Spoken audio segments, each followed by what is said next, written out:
देखा कि सब अच्छा अच्छा चल रहा है। लेंचो ने जो होप किया कि बारिश हो जाए, बारिश भी हो रही है और लेंचो बाहर भी आ गया। क्यों क्यों बाहर आया? क्योंकि रेन को वो फील कर सके। तो इसमें से मैं आपको इम्पॉर्टेंट क्वेश्चंस तो बताऊंगी कि कौन कौन से हैं, लेकिन एक इम्पॉर्टेंट क्वेश्चन ये भी हो सकता है कि लेंचो ने रेन ड्रॉप्स को किससे कंपेयर किया। अगर आप स्टोरी अच्छे से समझ जाओगे तो आप लिख भी सकोगे। तो इससे पहले देखते ये समझते हैं। The man out for no other reason than to have the pleasure of feeling of the rain.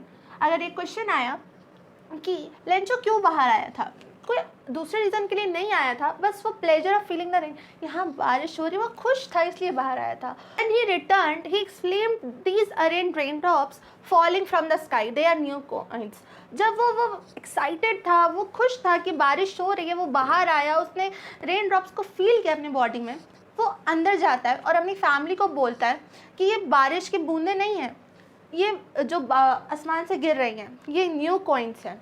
Big drops जो है वो 10 सेंट पीसेज है एंड जो लिटिल वन है वो 5 है। ही सेज बिकॉज, अब ये क्वेश्चन आ सकता है उसने ऐसा क्यों कहा।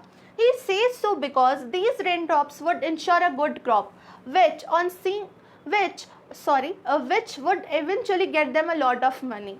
जब बारिश हो रही है उससे तो इंश्योर हो रहा है कि हाँ भैया अब तो क्रॉप मेरा अच्छा होगा और उससे उसको बहुत सारे पैसे मिलेंगे, अच्छे पैसे मिलेंगे, इसलिए वो कंपेयर करता है किसको, रेन ड्रॉप्स को, 5 सेंट को, छोटे रेन ड्रॉप्स को, और बड़े रेन ड्रॉप्स को वो 10 सेंट से कंपेयर करता है। आई होप ये आपको समझ में आ गया हो। अब आएगा कहानी में ट्विस्ट। जी हाँ, कहानी में ट्विस्ट ये आएगा। On seeing everything go as expected, Lencho reflected upon the field and the flowers covered with droplets which seemed as if they were wrapped in a curtain। अब लेंचो तो देख रहा था कि अब सब सही से हो रहा है, एक्सपेक्टेड था कि बारिश होगी होगी, बट वो क्या देखता है, अपने कॉर्नफील्ड को देखता है, फ्लावर्स को देखता है, और वो देखता है कि बिल्कुल लेंचो के लिए अनएक्सपेक्टेड था। Strong wind started blowing leading to the hailstorm. अब जो ये स्ट्रॉन्ग हवाएं चलने, मतलब तेज़ हवाएं चलने लगती हैं, और जो ये बारिश था वो बिल्कुल तूफान में बदलने लगता है। The farmer now starts worrying and hopes that the storm gets over quickly. अब लेंचो को फिक्र होने लगती है और वो बस यही होप कर रहा होता है कि अब जल्दी से ये स्टॉर्म ख़त्म हो जाए।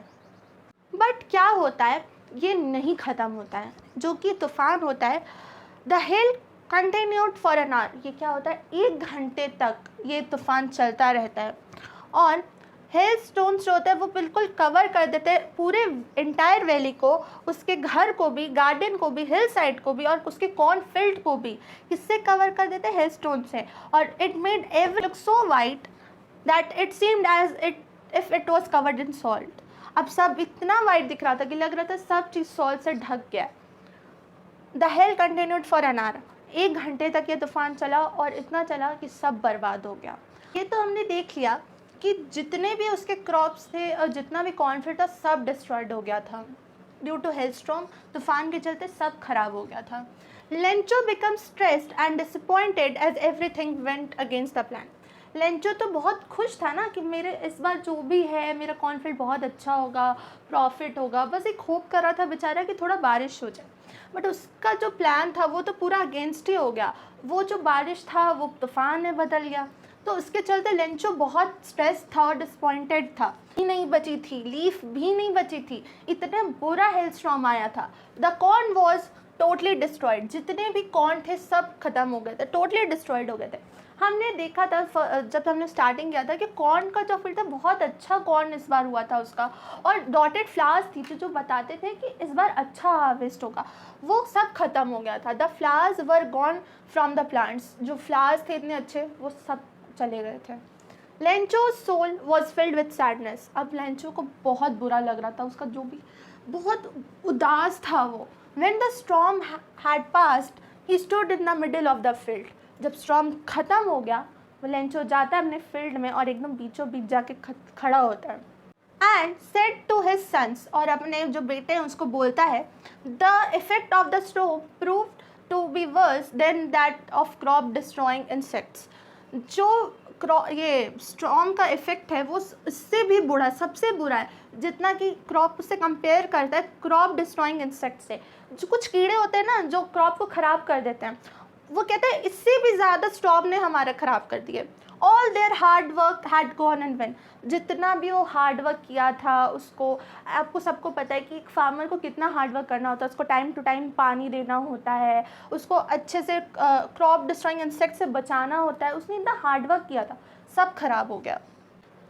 As no corn had been left and feared that they might have to stave this time.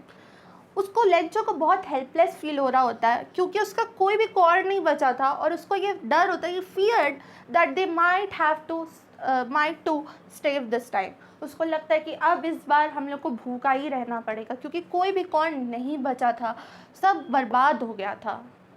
After everything had gone wrong, the family still had hope in their hearts. जब सब भी इतना बर्बाद हो चुका बट फिर भी फैमिली को एक होप था, फैमिली के हर मेंबर के दिल में एक होप था।